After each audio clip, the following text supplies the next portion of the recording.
Gipanghimakak ni Gobernador Gwendolyn Garcia nga adunay diarrhea o gastroenteritis outbreak dinhi sa lalawigan sa Sugbo nga epekto sa kadaot sa bagyong Odette. Kini human mipagawas og pamahayag si Department of Health Undersecretary Maria Rosario Vergeri kaniadtong Lunes, Disyembre 27 nga misaka ang kaso sa diarrhea ug acute gastroenteritis sa lalawigan sa Sugbo ug sa isla sa Dinagat ug Siargao. Nagkanayon si Vergeri nga tungod kuno kini sa kakulang sa tubig tungod sa water interruption nga nasinati human miigo ang bagyong Odette.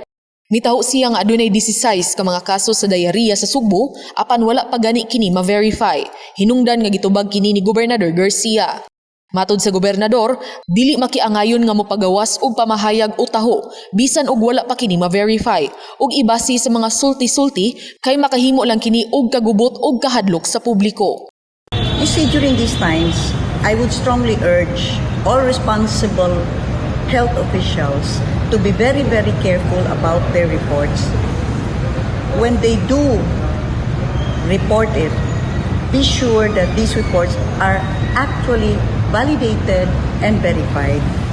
Because you cannot base your reporting on rumors. Gisiguro ni Garcia nga naningkamot ang lalawigan lakip na ang mga kalungsuran ug dakbayan nga mabalik ang regular nga supply sa tubig sa probinsya.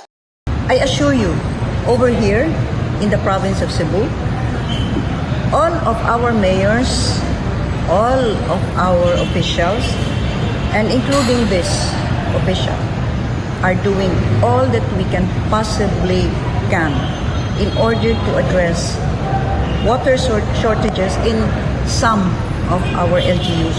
We all got our acts together, and I have not heard of any diarrhea outbreak over here.